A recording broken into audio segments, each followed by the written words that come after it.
Good evening. Today's date is May 16th, 2023. I'm with Christianna.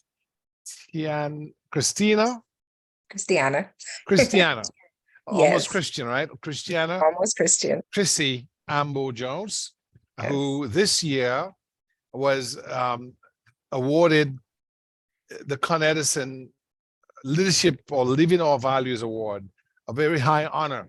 And so I got a call from the Chief Procurement Officer of Con Edison. Chrissy has Dominican roots, and he also has Dominican roots. Lyndon Scotland, who attended the Dominican Grammar School with me from 1972, and who's a chemical engineer by training. And he had said to me when he took up office that at Con Edison, which for those of you who do not know, Con Edison is the, and correct me, Chrissy, if I'm wrong, largest utility in New York State. Am I correct? Correct. Yes. Indeed. And I believe it's about, it has its genesis in a company that was started almost 200 years ago. Am I right? Correct. We celebrate 200 years this year. So I told Linton, Edison didn't go all that way back. So what were they doing? He said, well, they had whale oil processing and candles and so on. And they were called gas power lights, and they were doing street lighting. Interesting. Street lighting with gas power. So Chrissy, asked me, so Linton suggested that I interview Chrissy, and I thought it was important to spotlight a young person of Dominican heritage, of Caribbean heritage, doing great things in the energy space, so that her life, as unveiled by her in this interview, could be inspirational for young Dominicans, male and female, to listen to her story and to be similarly inclined to make manifest in their lives all that which is competent, all that which is honorable, all that which is excellent. And so, Chrissy, congratulations to you and your family on your award. For those of you who may be interested, I want to just briefly show. This was the award notice. It says here, for immediate release, May 11th, 2023, Yonkers resident receives Con Edison's highest honor. Christianna Ambo-Jones uses the power of perspective to succeed at work and in her community. And it goes on to talk about the power of perspective. It says that Ambo-Jones is a Yonkers resident, that's Yonkers, New York, and design manager for Con Edison's customer clean energy programs. It goes on to say that you were the winner, Chrissy, of Living Our Values, LOV, if they had E there, it'd be love, right? Award, which is for high achieving employees who exemplify stellar character on and off the job. And it quoted you by saying the power of perspective is about understanding where people are coming from and how they are shaped by experiences. So Chrissy, we are so honored to have you on this evening. I just wanted to say to you that Linton Scotland and I were organizers of the 2001 Dominica Diaspora in the Development Symposium put on by the Rosie Douglas Foundation and the Dominica Academy of Arts and Sciences. And over the years, we've always sought to promote the best of our community in whichever way we can, and to encourage Dominicans and other West Indians to work together, not only for the development of our communities in the United States, but also in the Caribbean, and in particular, our beloved island home of Dominica. So Chrissy, where were you born and when were you born? I was born in the United States, in Boston, August 16th, 1988. Outstanding. And who were your parents? My parents are Newton Ambo, and my mom is deceased. She was Georgiana Ambo. My condolences. Your mom must have been a very beautiful person. Not saying anything about your father, but may her soul rest in peace. Did you have any siblings? Yes, I have 6 siblings. I'm one of 7. And I'm number 6, so I'm one before the last. Outstanding. Give me the names of your siblings, if you don't mind, and tell us what they do. Sure. I have only one brother, and he was the first, Michael Ambo. He is in New York. He's a director for a property management, landscaping type organization. I have 5 sisters. The oldest is Bernadette Vidal. She is married and living in Dominica. She was a teacher for many years. And Karen Christiani, she is now in the US as well. She's also a teacher. And there's Natasha Ambo. She owns her own IT consulting business. Then we have Alicia Ambo. She's also back home, exploring many avenues at this time. Then it's myself, and then my youngest sister, Colette Ambo. She's in the arts, in performing arts, also in the United States. Outstanding. And are you married, Miss Ambo? Yes, Jones? Okay. Ambo-Jones. And Yes. and your husband's name? He is Landy Jones. He is an electrician here in the United States, and we've been married 10 years last year. Outstanding. Any children? Yes, I have three. My oldest is a stepdaughter, and she is going to be 23 this year, so she's grown. And I have two little ones of my own, a 9-year-old daughter and a 6-year-old son, Lowell and Limani. Outstanding, outstanding. Well, I know they've got a good example before them. Tell us about your early years. So what did your father do? Was he also into the energy business or no? Not the energy business. He did work in communication and works for the largest part of his career. He worked for the government at home in his earlier years, and something he's very proud of. And he always says that he was a teacher, always a teacher. So that's what he always tells us. So he taught for 9 years, and then he got into communication and works, where he worked for several years for the government before he retired. Outstanding. And then he came to Boston, and you were born in Boston. Not quite how the story went. So my mom came to Boston on a vacation, and that's when I was born. And I didn't live any years in the United States, actually. So I was born there and returned home. My full upbringing until almost 18 was in Dominica. So very often I forget and I say I'm Dominican, and I even from birth, but that's not so. I see. And where Yes. did you attend elementary school? I went to the convent prep. All my siblings went to the convent prep, and then I went on to the convent high school. I studied at the social center preschool when I was 3. So did you live in Roseau or in the countryside? We've lived in Salisbury. I did spend some years in Roseau. My mom's family is from Newtown. I spent a lot of time with my grandparents there, and there was a time when she had a home in Roseau as well. So we spent some time there, went back and forth between Roseau and Salisbury, but the majority of my life I lived in Salisbury. Yeah, people will be listening to this and who will want to know your family. You know, Dominica is a small island state, and everybody Yes. somehow is connected. So who were your grandparents? So my grandparents on mom's side was Usila John Baptiste and Boniface Peters, both deceased now. And on daddy's side was Militine Ambo, and my grandpa, we called him Grandpa Topes. But yes, Ambo as well from Salisbury. You see, that's why, you've got to say those things, because my mom and her family are John Baptiste from St. Joseph, which is Ah, not far from Salisbury. So who knows, right? who knows? Who knows? Yes. But so you commute then from Salisbury to go to Yes. school in the morning? Yep, every day, part of the routine, and still why I wake up very early every day. So what time would you have to wake up in the morning to get to Roseau at We 8 used to o'clock? be up by 6, and we had to catch that bus exactly on time every day, 7:05 to get to school.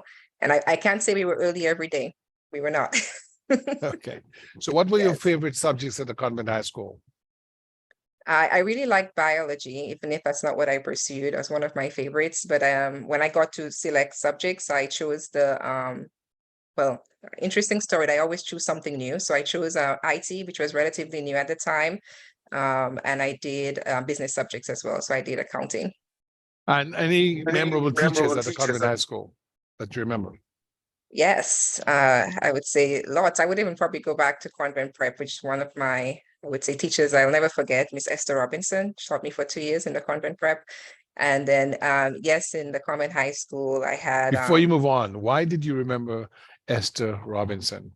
oh, she was more than a teacher to us. Really, really amazing, impactful, really taught us how to be very, I would say, purposeful young ladies and leaders. I think that's where my first experience of leadership came from. We had her for 2 years, and at the time, I don't know if I don't think they still do that, but we used to, depending on your grades and so on, you could actually skip a grade in the preparatory school. So I skipped grade 6. I went from 5 to 7. And so she went from being our grade 5 teacher to grade 7 teacher. And that was like a really, I would say, impactful year for us. We used to mentor other kids. We used to do very hands-on science experiments. So I really remember those days as very grounded, molding days for us. Yeah. Did you have a lab at the convent prep? We didn't have a lab, so we did a lot of experiments in class. We had a lab in Convent High School. I remember that for biology and chem, but we didn't have a lab at Convent Prep, no. Yes. Was Miss Robinson a resident at Goodwill, and was her father a surveyor? She was a resident at Goodwill. I'm not sure for her father, but I know she was also a choir leader. So we must be talking about the same person, yes. Yeah, because there was a Robinson called who taught me in sixth form surveying, and he had about 4 or 5 girls. Sounds familiar. Yes, and of course I'm saying that because my wife's a Robinson, and that's her family. So I'm wondering, I'm shaking my head. That's why I tell you, Dominic is a very small place. World. Yes. But so you're in the convent prep, you're doing well, you've got an orientation towards biology, and then you take the famous, some people say infamous, in those days, I'm not sure they still had it in your day, the common entrance exam. Yes. Did they have that in your day? Yes, we did. We did have common entrance, yes. Can you tell? At the time, like I said, it was grade 7. Now it's grade 6 because they had changed the standards, if you will. But So yeah, I did. for those persons who, either from the United States or other countries who may not know what the common entrance is, can you explain to your listening audience what that exam really represents? Sure. Yes. So it was like the high school entrance exam. You had to sit that exam to get a placement in high school at the time. Now we have universal secondary education. So it's for other purposes. And it would also give you an opportunity to get a scholarship or bursary for the government for assistance to, to go to high school. So do I have your permission to ask you how you did? Yes, I did well. I got a scholarship. If I remember, this was the year they had changed. So they used to list students' success, I guess, by the entire island. That was the year they actually changed it by zone or by territory. So for our area in the Roseau, I guess amongst the Roseau schools, I was number 21. Outstanding, outstanding. When you were at the convent prep, and I don't want to make this personal, but there's a niece that I have, normally called Trudy Christian. Was she yours?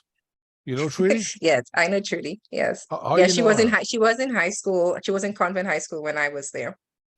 Okay, was she at your same level, or she's ahead of you? No, she was ahead of me. She was ahead of me.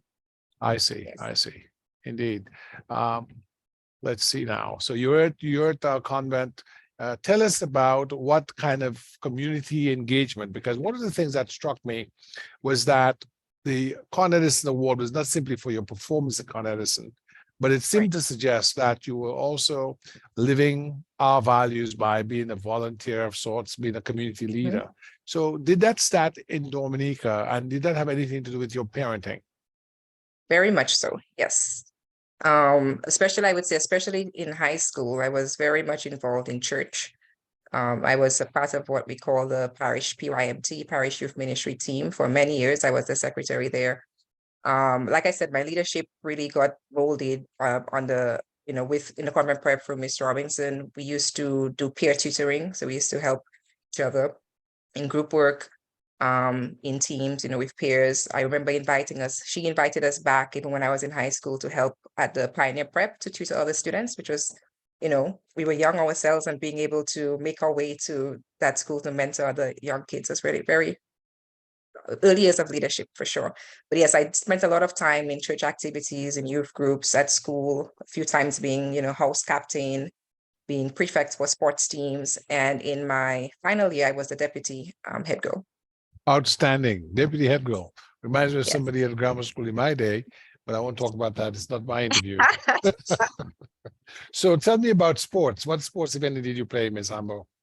Not many, unfortunately, and mostly because making that commute from Salisbury to Roseau on a daily basis was kind of tough. But I did enjoy sports day, and I tried to play netball every sports day. I did not much, but I did do a little bit of track in convent prep. We didn't really have a team per se, but I did some track. Yeah. Outstanding. And of course, you were a Catholic youth group leader. Yes, I was.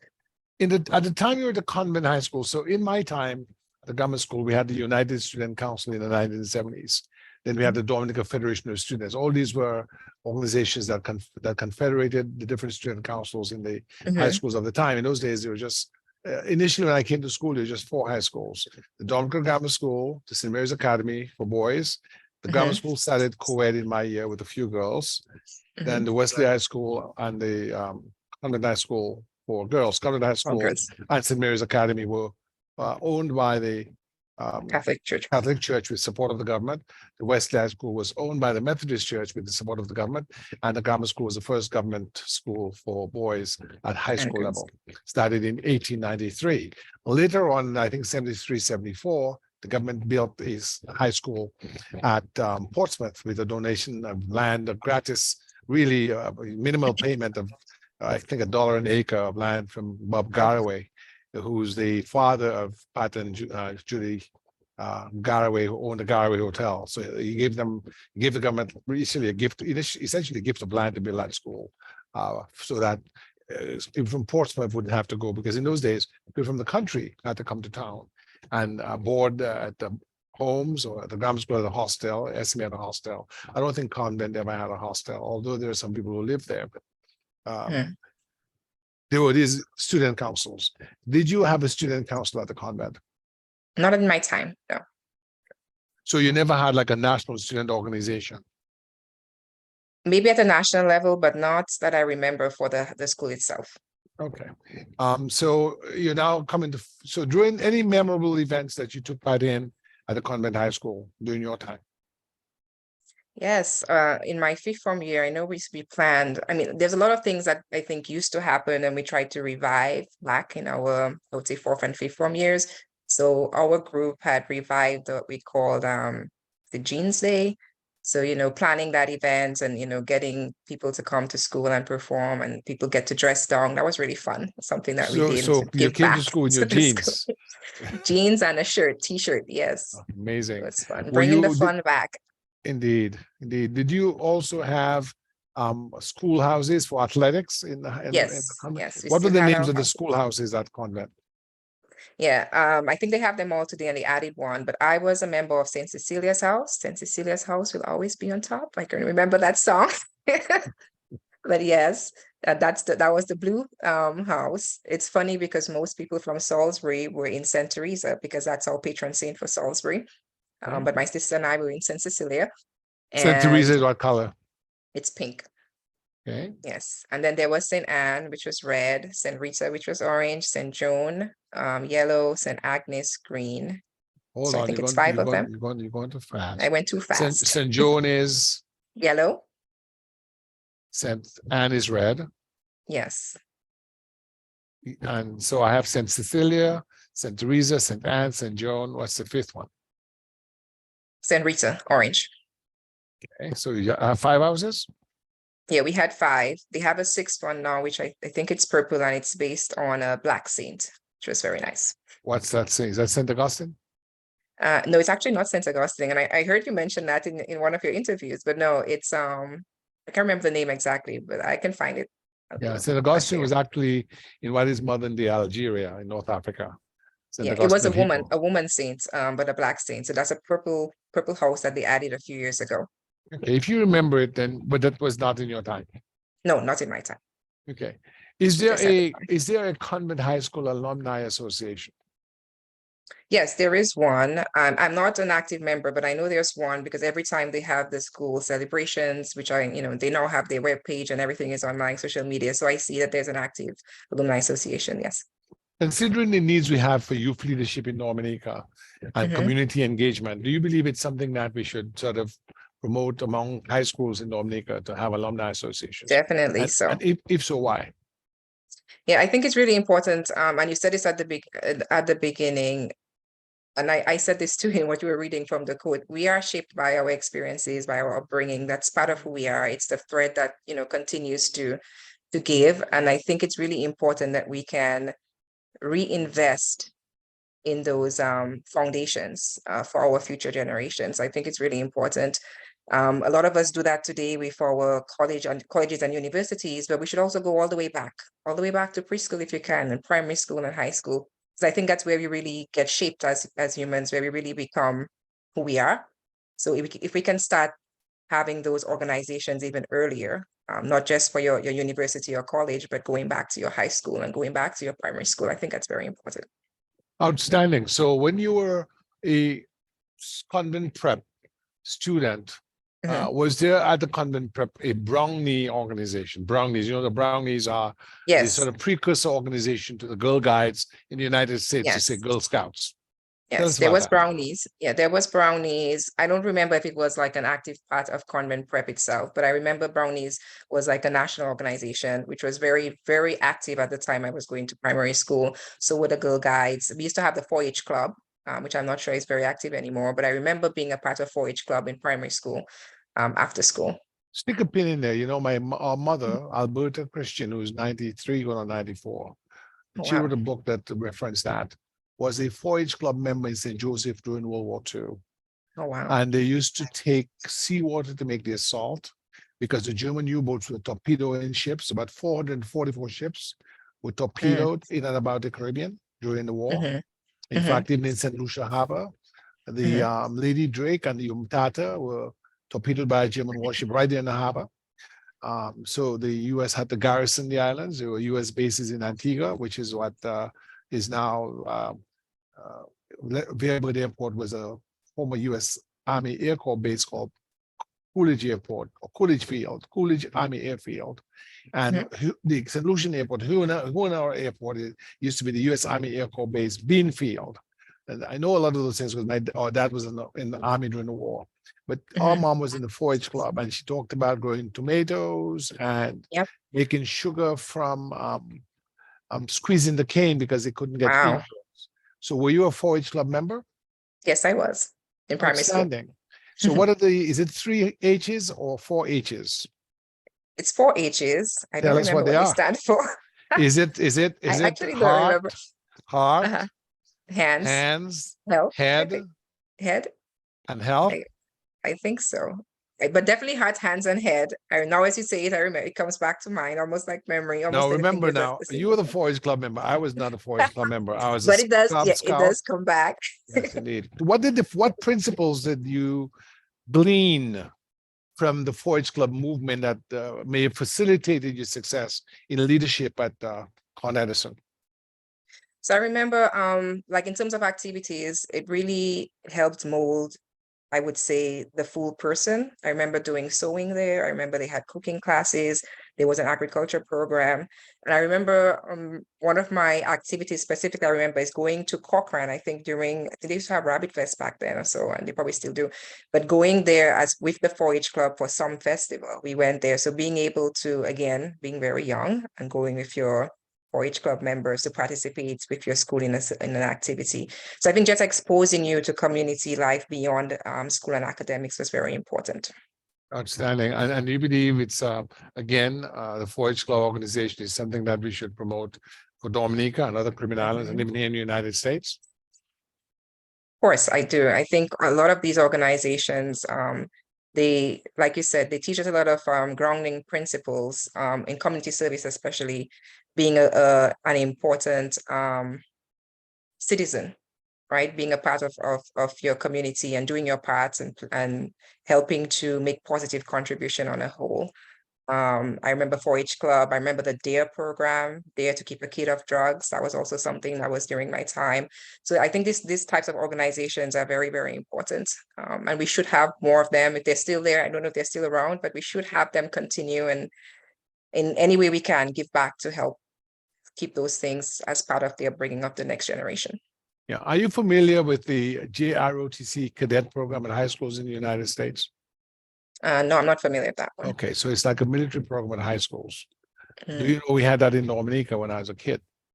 No, But not at all. out, yeah, it was only revived in 2000, but it's the oldest youth organization in Dominica. I can't say continuously because after independence in 78, it went out until 2000. So for persons who were born between 79 and 2000, they would not have known much of it because it was gone. It was out in the other islands like Barbados, Jamaica. They kept Trinidad, they kept theirs on. But a lot of people like myself, Lucy Douglas, Pierre Charles, Edison James, a lot of the early leaders in Dominica were cadets. It was like a another version, but more military of the Boy Scouts. Now, I say Okay. this to say that once you got out of the Poets Club, you became a prefect at the school. Now you're at fifth form. What courses do you focus on at your O levels? So interestingly, the year before I was to enter college, they started to transition to the GPA system. So we were the second year, I would say, we were the second test year of that system. So I actually did three. I started off with three. I did accounting, economics, and computer science. In my second year, I just focused on accounting and economics. So I had discontinued the computer science because we went from doing when you say O levels, you meant CXB. I'm talking about the college level. When That's A we, levels. So in yes, my A time, we levels. had Cambridge University, Yeah, GCE, O levels, yeah. fifth That would be form. CXC in my time. Yes, CXC came after I left. Yeah, Although we so we did didn't an call it O test levels exam. then. Yeah, Yeah, you yeah. didn't So call it's it O for levels. CXC. No, we call it CXC. I see. Now it's called something else. But what I did was I did 7 subjects. So we had the basics that everyone had to do. At Convent High School. And then the subjects that I chose were accounting, information technology, and biology. I had Spanish, history, English, mathematics. How many am I missing? Spanish, history, English, mathematics, IT. accounting. I'm missing one. There were 7. You do history or commerce or? We did history, yes. Okay. So that might have been it then. So what about the principal? Who was the principal at the time when you graduated from convent? It was Mrs. Levy, Ma Levy. Malivi. Yes, Tell me and about actually, Malivi. What do you remember about her? so Ma Levy was, she, when you hear Comment High School, that's the name that you remember. She seemed to have been the principal forever. And then she did retire at the end of my 5th form year. So I had Ma Levy as the principal for all of my convent high school years. I know she taught way back when, so I didn't experience Ma Levy as a teacher. I do remember her coming into classrooms, especially in 1st form and 2nd form. She always used to pop in a few times, in the year. I remember in 1st form, we used to have that book for literature. And I remember that story about Millicent, and we used to learn about Proverbs. And she came into class and asked us about some of the Proverbs we were reading. So I would say, very tried to make herself present, like the kids knew who Ma Levy was. And what was the character, if you can recall? I would say stern but gentle is what I would remember. Definitely someone who commanded high respect. When you interacted with her, didn't want to get called to the office though. There was definitely that sternness there by reputation, but a very gentle person if you were having a conversation with her. I'm going That's to what I ask. remember. Wonderful, wonderful. Well, I had the high honor and privilege to have been taught by Malivi. I, of course, didn't go to convent, but the 6th form college didn't have a building of its own, and we didn't have really a dedicated staff, except really the secretary and the principal, who was Kate Polidor, Dr. Polidor, who died, and I think secretary was Mavis. I can't remember if it's his last name. So we borrowed, or the government seconded or sent teachers from the convent high school and the other school. So I had Alvin Bully, we had from the grammar school, Hubert Charles from the grammar school. We had Henry Volney from the St. Mary's Academy. We had Ma Levy, who taught us English literature. We had that Robinson gentleman who came from the surveys department, who teaches surveying during geography class.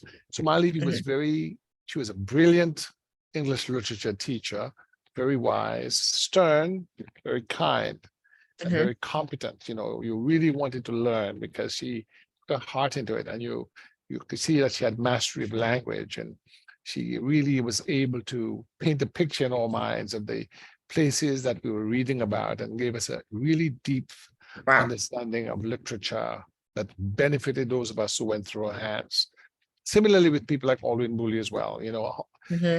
We had Pemberton from the grammar school, and of course Mr.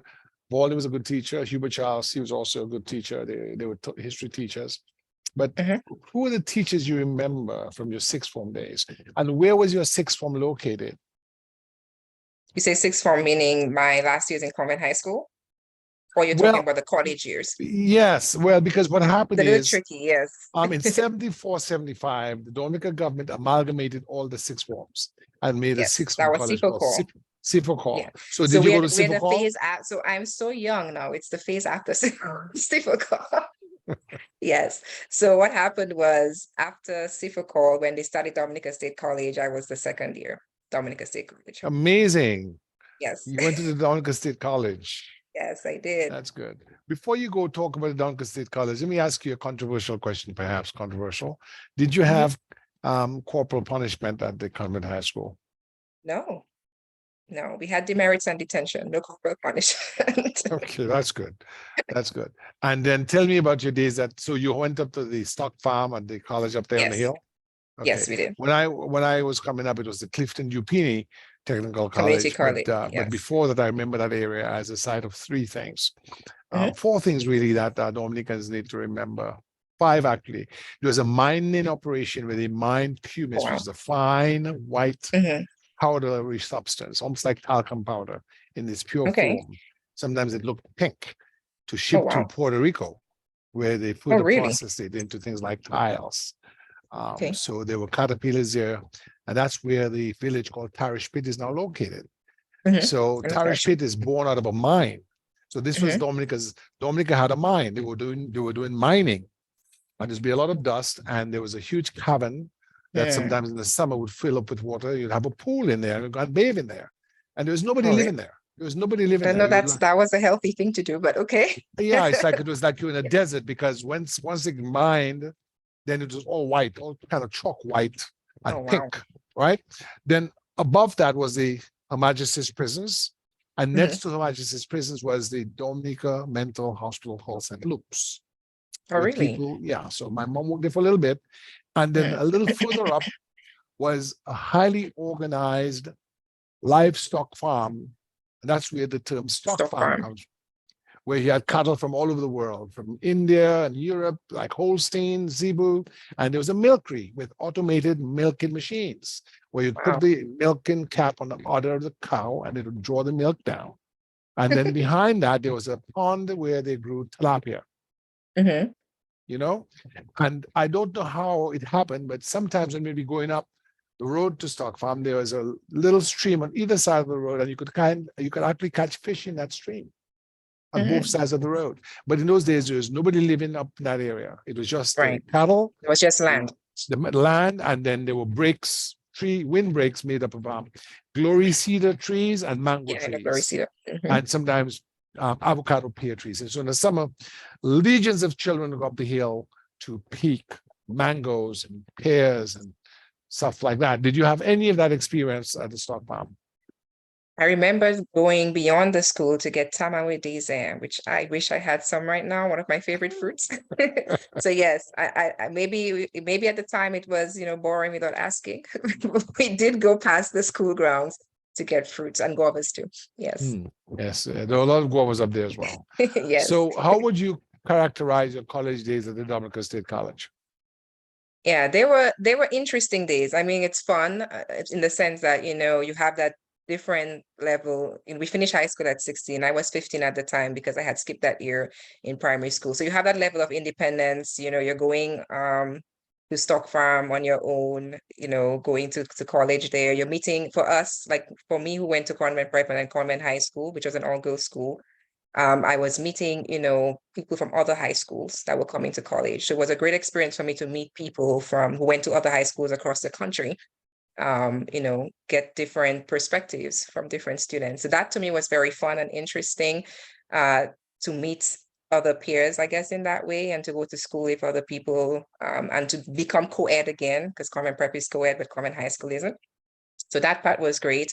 I think being the second year of the Dominica State College, there was a lot of foundational things that we had to work through. One of those things was A-levels was still a thing. And then you had the GPA system, right? At the time, I think the GPA system we had even went up to 5 and not the standard 4, which is typical in universities in the United States. So that was a little bit of a tricky system. And then how many courses are you allowed to do? So we had to get special permission to do more than 2 courses. But remember, if you want to do A levels, you may want to do, the practice was doing 3 and 4 in the past years when Cipacol was the college. So you had people doing, kind of weird stuff, doing 4 courses, like what you call majoring in 4 courses at university, which is, not typical. If you're looking at the GPA system, if you're looking at A levels, it could make sense. So we were kind of like in this in-between phase. It was kind of tricky to navigate from that perspective. And that's why I started with 3 and ended with 2 courses, just having to manage workload and, what makes sense for me at that time. And you still have to travel back and forth to Salisbury. Yes. And what were the 2 subjects?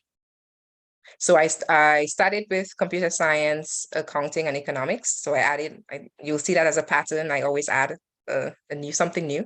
So I added economics at that level, and then I discontinued computer science. So I ended with accounting and economics. Okay, and who was the president of the college at that time? It was Mr. Volney. And the registrar was Dr. Seaman, who passed. Yes, yeah. my condolences to her. Let me ask this question. Were you in student government at the college? I wasn't in student government, but there was one. I remember we had Miss Warner. I can't remember her first name. She was the head of like the student affairs, not a student herself, but head of student affairs organization. And we used to speak. So I wasn't actually as a part of the government, but I don't know what we used to call it. I was an active participation in that student affairs formation. But again, I think at that time, a lot of these things were just bearing roots. So they were neither here nor there, I would say, in my years at the college. So you graduated in what year? I graduated from high school in 2004. I left Dominica in 2006 before the graduation ceremony. So I left because, like I said, I was born in the United States. I always knew I had to return for college. That's something, out of all my 7 siblings, I was the only one born in the United States. So I knew I had that responsibility, if you will, to go back, to continue my education, and also to get some of my siblings up here when they are today. Outstanding. So when you came to the United States, where did you go? You went back to Boston or New York? No, by then my brother and one of my sisters were in the Bronx. They had gone on student visa, pursuing their education, and they were still there. So I went with them. They were in New York. Indeed. And where did you attend college?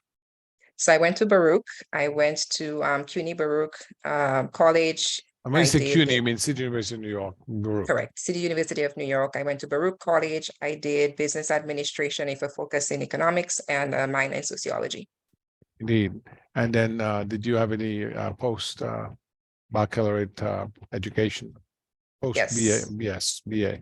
Yes. So I did my master's at the New School in New York as well. Tell us about the New School for those persons who are not familiar. It's quite famous, isn't it? So the New School, interesting name. It's a very progressive. It's a very progressive school. If you're familiar with Parsons School of Design, it's actually part of the New School. I was a member. Is the New School part of the CUNY system? No, it's not. It's a private school. Okay. Yes.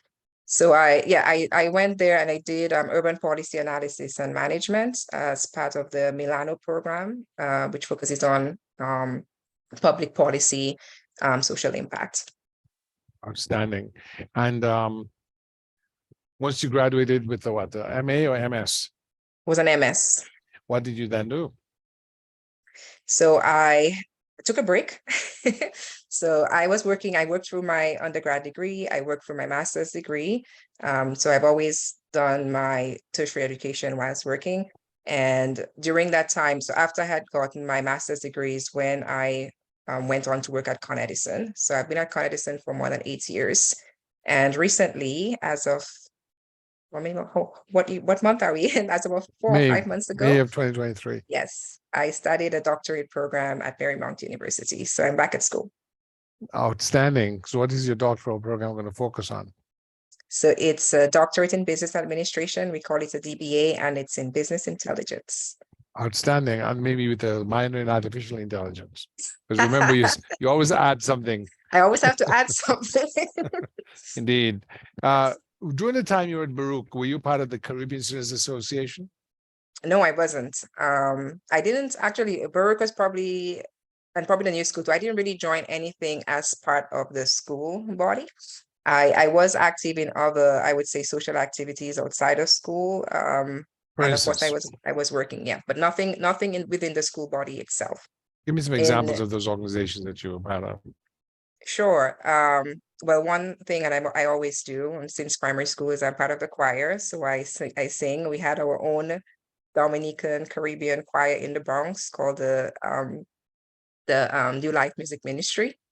Quite a few What church Dominicans. did you attend in the Bronx? So we attended, we sang at several churches actually, but the main ones being St. Anthony's Church. It's what street is that? It's just if you're entering the Bronx River, for those who are familiar with New York, coming from Rosedale Avenue. So it's close to that area, and also St. Joan of Arc, which is on Stratford Avenue in the Bronx. And I'm still at St. Joan of Arc today singing with my daughter most Sundays. So since COVID, there's no choir, so I'm the choir. Yeah. How old are your kids again? 9 and 6. 9 and 6. Outstanding. So how many Dominicans do you think live in the Bronx? Oh, I would say thousands. Amazing. You know, it was Dame Eugenia Charles who shared with me that when she was at the University of Toronto during the war, she went to Harlem with her aunt. She had an aunt living there. And there's a Dominican Benevolent Society already existing in the 1940s. And we've already, Urban Andrew and I have done some research that shows that there's a Dominican Benevolent Society in New York City as early as somewhere in 1880s. Oh, That's in wow. the 19th century. Yeah. Oh, So the Dominicans have been coming to New York for a very long time, and I see you very long continue. time. Now, you started in 2000 and what?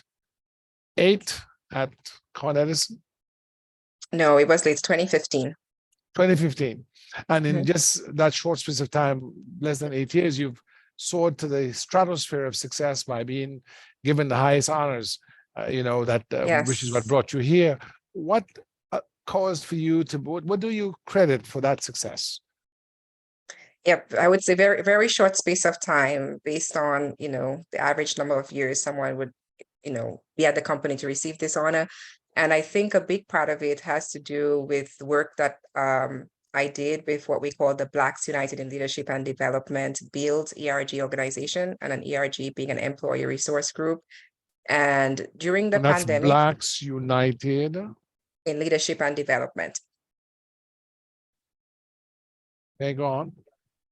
Yeah, so we're an ERG, which is an employee resource group, which many corporate companies, many corporations, they have these local, I would say, affiliation groups. So you can have a group, for Asian affiliates, you can have for different religious groups, etc. So we founded that group in the beginning of 2020, a few Dominicans at Con Edison and other Black diaspora. So whether they are African from the continent of Africa or other Caribbean descent or African American identification. So we launched that group as a resource group for Black employees at the organization.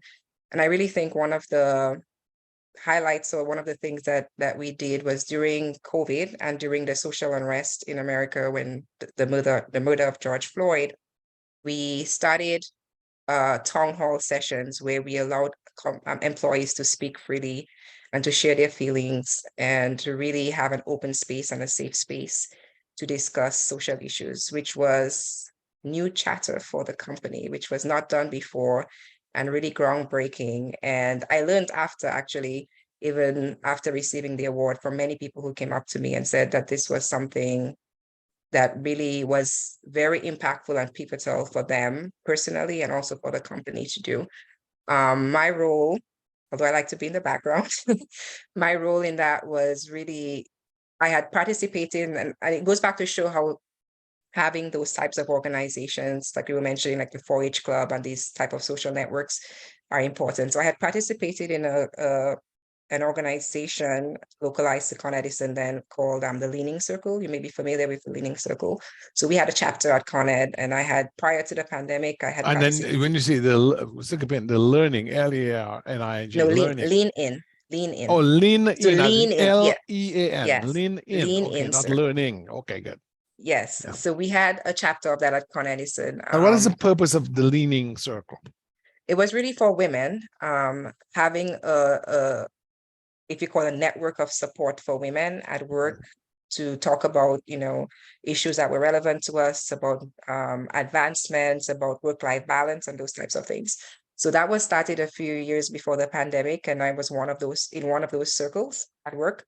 And I really enjoyed that space. It's something I used to do on my lunch break, once a month. And we used to do it in person. And we had like people from across. Con Edison is for a local company, it's a big one. We have 14,000 employees. So being able to So Con Edison has 14,000 employees. correct. Certainly more people than live in Salisbury. Yes, indeed. Yes. And So for maybe me, maybe at least 20% of Dominica's population or something yeah, like that. yeah.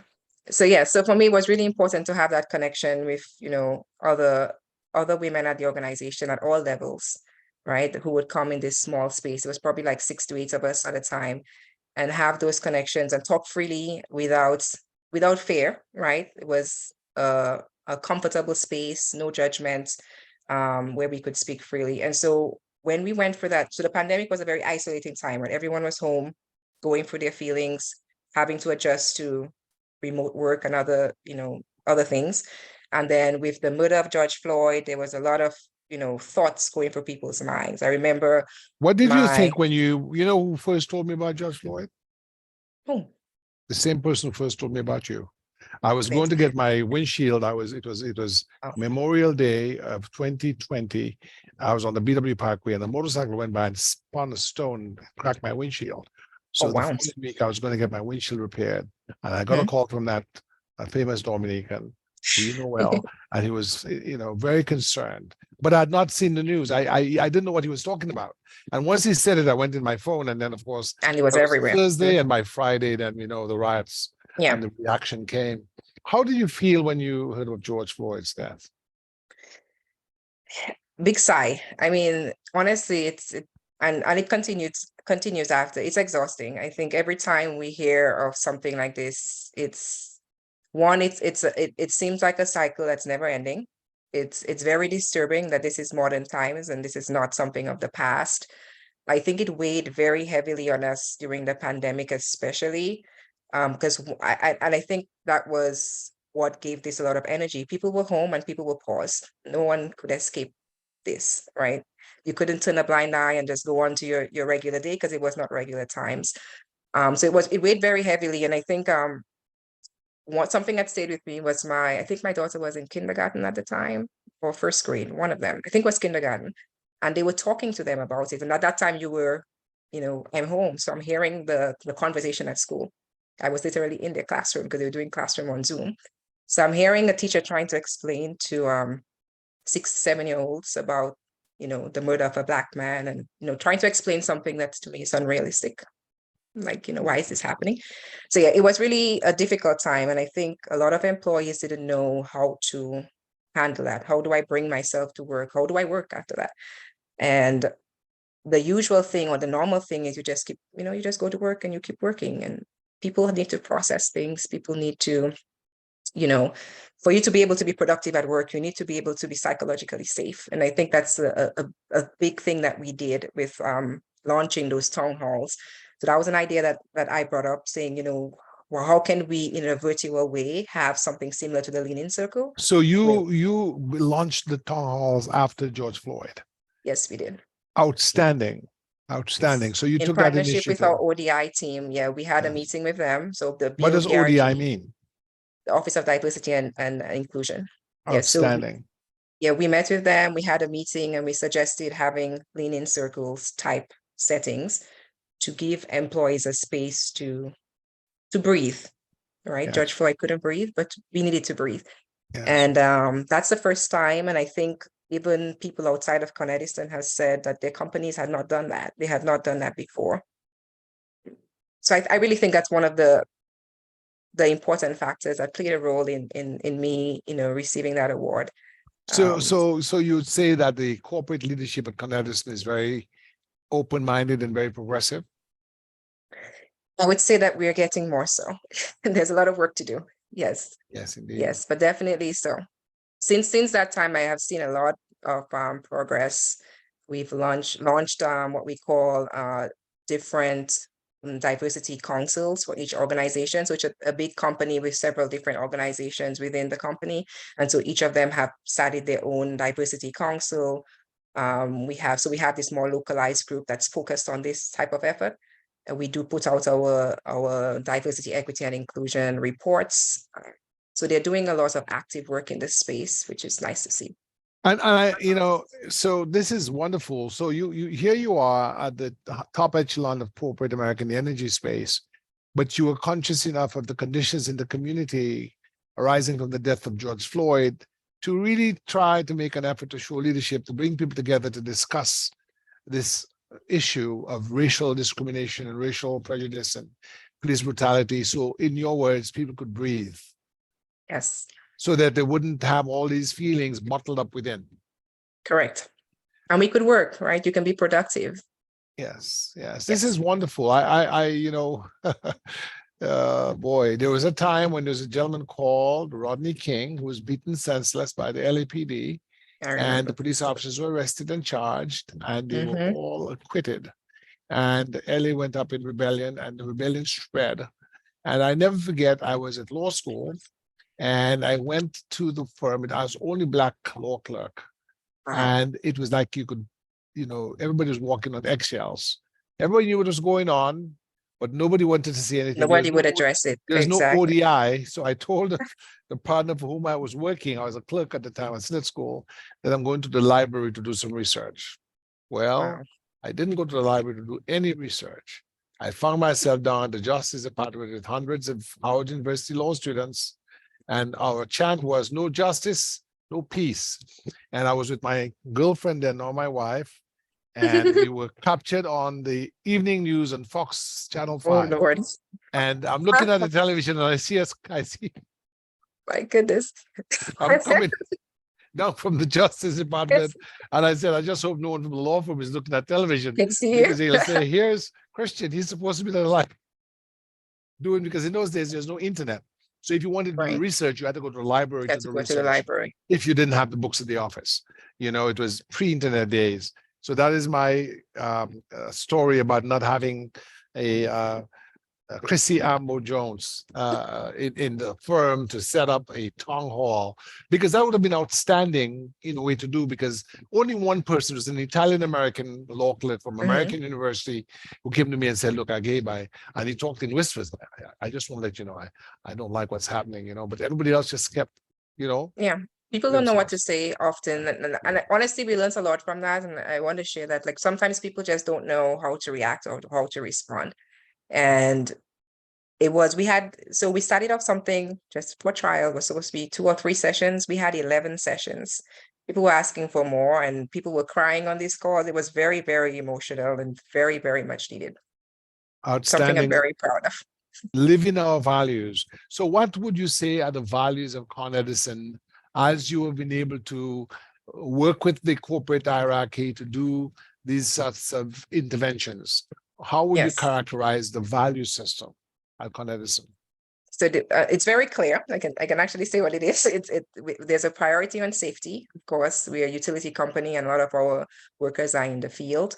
So making sure that both our employees and our customers are safe when we do our work. We're working with wires above ground and underground.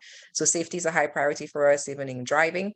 And they want us to be safe, not just on the job, like they say, but also when we go out in the community, that we're doing things safely. And safety for me was actually psychological safety. People need to feel that they can, express themselves, that they can be themselves and not be judged or, Indeed. So that was this is a wonderful,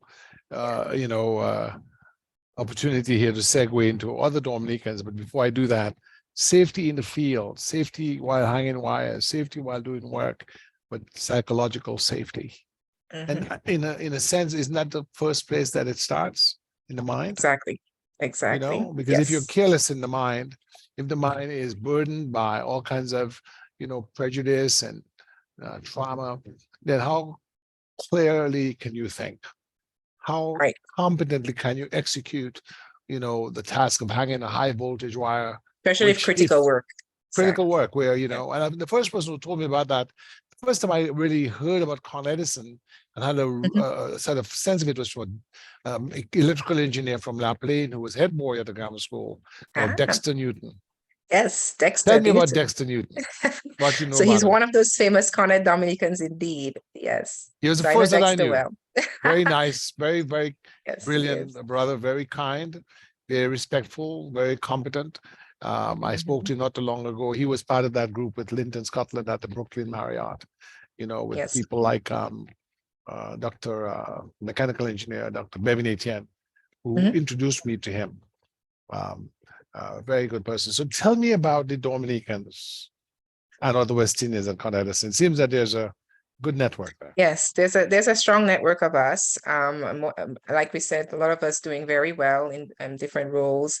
We have Rogers Canaville, who is a general manager. We have Catherine What Lewis. if you when you mention them, mention where they're from and their educational background or their professional designation as an engineer or accountant, that type of thing. Yeah, I may not know all of it as well, but I will try my best. Sure. Mr. Yeah. Carneville, start with him. Yes, so he works in the Bronx and Westchester operations at Con Edison.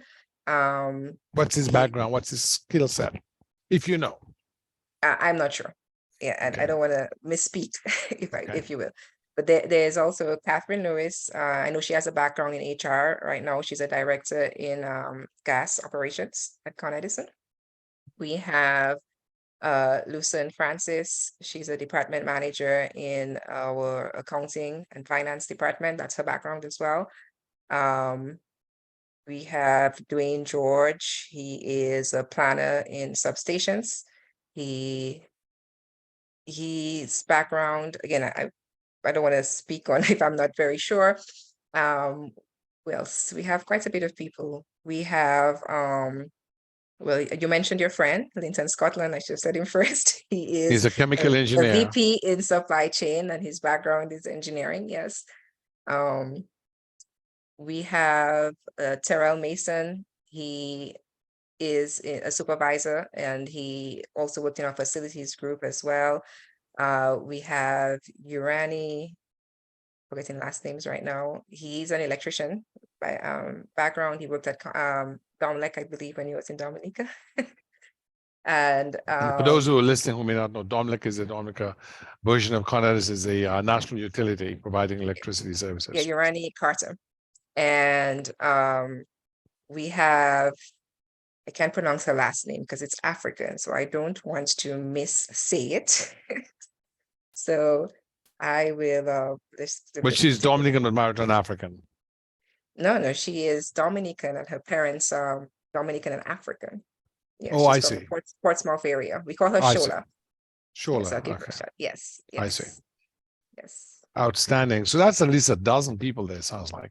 Yes, and I'm sure there could be more that, we haven't. We actually came together after the Hurricane Maria, trying to, pool resources to help support efforts in Dominica. Dexter at the time was still at Con Edison, has moved on to do great things.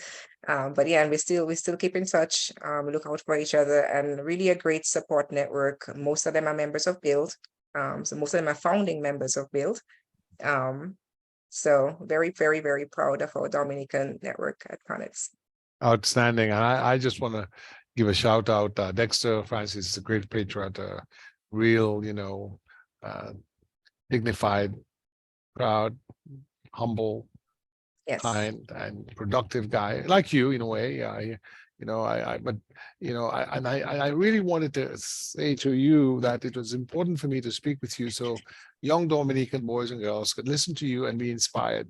And if you were to talk to a young boy or girl at the Convent Prep, at a school in Salisbury or Portsmouth, the Kalinago territory, what would you say to that young person between the ages of 6, 7, 8, 9, if you were standing in front of a classroom?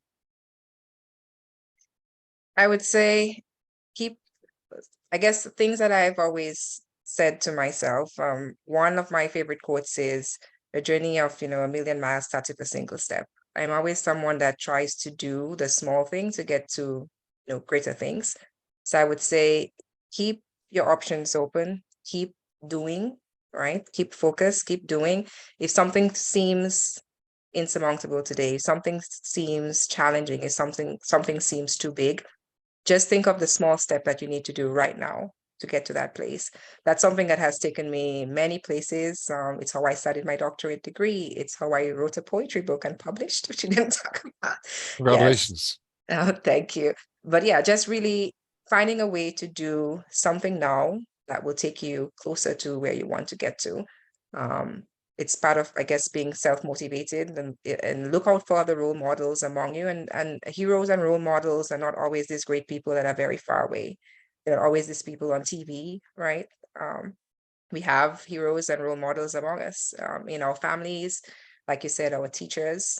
I had many of them. I mentioned Esther Robinson as being, someone, she probably doesn't even know this, but I always cling on to things that she did and said.